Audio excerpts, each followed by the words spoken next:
কোরআনে হাকিমে আল্লাহ সুবহানাহু ওয়া তাআলা বিভিন্ন জায়গায় তাঁর বিভিন্ন সৃষ্টির নামে শপথ করেছেন। কোথাও শপথ করেছেন তিনি তাঁর নিজের সত্তার। অতি গুরুত্বপূর্ণ কোনো বিষয় বান্দাকে বোঝাবার জন্য, বিষয়টি যে অত্যন্ত গুরুত্বপূর্ণ সেই কথাটি বান্দাকে জানাবার জন্য, বোঝাবার জন্য আল্লাহ সুবহানাহু ওয়া তাআলা এই শপথ করেছেন। গোটা কোরআনে কারীমের বিভিন্ন জায়গায় আল্লাহ সুবহানাহু ওয়া তাআলার ছড়িয়ে ছিটিয়ে থাকা সে সকল শপথগুলোকে আমরা দেখি। কোথাও তিনি একবার একটি বস্তুর নামে শপথ করেই কোনো কথা বলেছেন, কোথাও দুইবার শপথ করে বলেছেন, কোথাও তিনবার শপথ করে বলেছেন।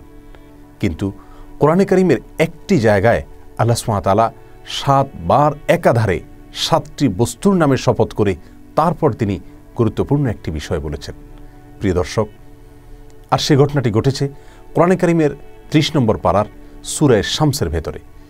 এই সূরার শুরুতেই আল্লাহ সুবহানাহু ওয়া তাআলা তাঁর সৃষ্টি জগতের অতি গুরুত্বপূর্ণ এবং সবচেয়ে বড় বৃহৎ 7টি সৃষ্টির নামে তিনি শপথ করে একটি কথা তিনি বলেছেন।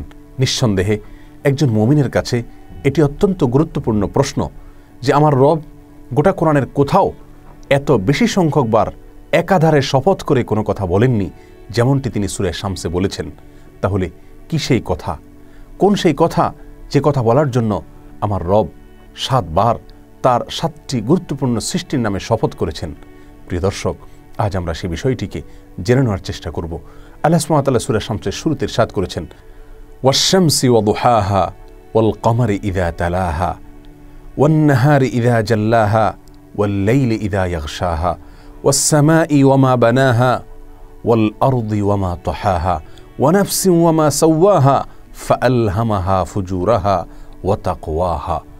ওয়াশ-শামসি ওয়া দুহাহা অর্থাৎ শপথ সূর্যের এবং তার কিরণের, ওয়াল কমারি ইযা তালাহা এবং শপথ চন্দ্রের এবং সে চন্দ্র যখন সূর্যের পশ্চাতে তথা পেছনে পেছনে আসতে থাকে তার, ওয়ান নাহারি ইযা জাল্লাহা আর শপথ দিনের যখন তা প্রখরভাবে প্রকাশিত হয়, প্রকাশিত করে নিজেকে, ওয়াল লাইলি ইযা ইয়াগশাহা আর শপথ রাতের যখন তা আচ্ছাদিত করে দেয় দিনকে তথা সূর্যকে, ওয়াস সামাই ওয়া মা বানাহা এবং শপথ আকাশের, নবমণ্ডলের এবং যিনি তা সৃষ্টি করেছেন তার, ওয়াল আরদি ওয়া মা তাহাহা এবং শপথ ভূমণ্ডলের তথা জমিনের এবং যিনি তা বিস্তৃত করেছেন তার, ওয়া নাফসিন ওয়া মা সাওয়াহা আর শপথ মানুষের এবং যিনি তাকে সুবিন্যস্তভাবে সৃষ্টি করেছেন, ফাআলহামাহা ফুজুরাহা ওয়া তাকওয়াহা অতঃপর তাকে তিনি ভালো এবং মন্দ উভয় বিষয়ের জ্ঞান দান করেছেন। এই সবগুলো বস্তুর নামে আল্লাহ সুবহানাহু ওয়া তাআলা শপথ করে একটি গুরুত্বপূর্ণ বিষয় বলতে যাচ্ছেন। আল্লাহ সুবহানাহু ওয়া তাআলা এখানে শপথ করেছেন সূর্যের, শপথ করেছেন চন্দ্রের, শপথ করেছেন দিনের, শপথ করেছেন রাতের, শপথ করেছেন নবমণ্ডলের, শপথ করেছেন ভূমণ্ডলের এবং শপথ করেছেন সর্বশেষে মানুষের। প্রিয় দর্শক, আল্লাহর সৃষ্টি জগতের সবচাইতে গুরুত্বপূর্ণ এই 7টি বড় বড় এবং অতি গুরুত্বপূর্ণ সৃষ্টির নামে তিনি শপথ করে যে কথাটি বলতে চাইছেন তা হলো কদ আফলাহা মান যাক্কাহা ওয়া কদ খাবা মান দাসসাহা। এই পৃথিবীতে আল্লাহর সৃষ্টি জগতের ভেতরে সফল, সার্থক, জীবন সাধনায় সিদ্ধ একমাত্র সেই ব্যক্তি, যেই ব্যক্তি তার নিজের সংশোধন করতে পারল, যে ব্যক্তি নিজের ভুলগুলোকে শুধরাতে পারল, যে ব্যক্তি আত্মশুদ্ধি করতে পারল, যে ব্যক্তি নিজেকে সমস্ত ভুল থেকে ধীরে ধীরে ধীরে মুক্ত করার চেষ্টা সে চালিয়ে যেতে পারল। আল্লাহ সুবহানাহু ওয়া তাআলা বলছেন কদ আফলাহা মান যাক্কাহা, যে নিজেকে সংশোধন করতে পেরেছে, নিজেকে ভুল থেকে মুক্ত করতে পেরেছে, নিজেকে আত্মশুদ্ধি করতে পেরেছে, সে ব্যক্তি সফলকাম হয়ে গেল। ওয়া কদ খাবা মান দাসসাহা আর যে ব্যক্তি নিজেকে সংশোধন করতে পারল না, নিজের ভুল বিচ্যুতি ত্রুটি এবং সকল অপরাধকে সঙ্গে নিয়েই তার জীবনকে পার করে দিল এবং কোনোভাবেই নিজেকে সংশোধন করতে পারল না, এই ব্যক্তি ক্ষতিগ্রস্ত হয়ে গেল, এই ব্যক্তি লুজার হয়ে গেল। প্রিয় দর্শক, কথাটি আপাত দৃষ্টিতে খুবই ছোট, অথচ এই বিষয়টি আল্লাহ সুবহানাহু ওয়া তাআলার কাছে সবচেয়ে গুরুত্বপূর্ণ। আর সেজন্য এই বিষয়টি বলতে গিয়ে আল্লাহ সুবহানাহু ওয়া তাআলা 7 বার শপথ করেছেন, 7টি গুরুত্বপূর্ণ সৃষ্টির নামে শপথ করেছেন।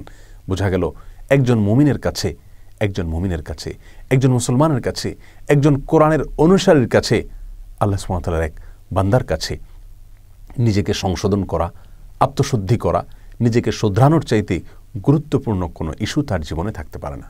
প্রিয় দর্শক, আমরা কজন মানুষ আছি যারা নিজেকে শোধরাবার জন্য দিন রাত আমরা চেষ্টা করে থাকি? আমরা কজন মানুষ আছি যারা নিজেদেরকে সংশোধন করা এটাকে আমাদের জীবনের সবচেয়ে বড় মিশন হিসাবে নিতে পেরেছি? প্রিয় দর্শক, আজ আমাদের কাছে সবচেয়ে ছোট ইস্যু এই বিষয়টি। আমরা আজ দুনিয়ার অনেক বিষয়কে গুরুত্বের সাথে দেখি, কিন্তু নিজেকে সংশোধন করা, আমার ভিতরে কি কি ভুল ত্রুটি রয়েছে, আমার ভিতরে এমন কি কি চরিত্র রয়েছে, এমন কি কি কর্মকাণ্ড আমি করে থাকি যেগুলোর ফলে আমি ধীরে ধীরে জাহান্নামের দিকে অগ্রসর হয়ে যাচ্ছি, সেই বিষয়গুলোকে সংশোধন করা, সেগুলোকে কারেকশন করা, এটা একজন মুমিনের কাছে সবচাইতে গুরুত্বপূর্ণ ইস্যু হওয়া উচিত। দিন শেষে, সপ্তাহ শেষে, মাস শেষে নিয়মিত বিরতিতে নিজের সংশোধন করার দিকে খেয়াল করা, নিজেকে সংশোধন করে তোলার, সংশোধিত করে তোলার চেষ্টা করা, এটা একজন মুমিনের কর্তব্য।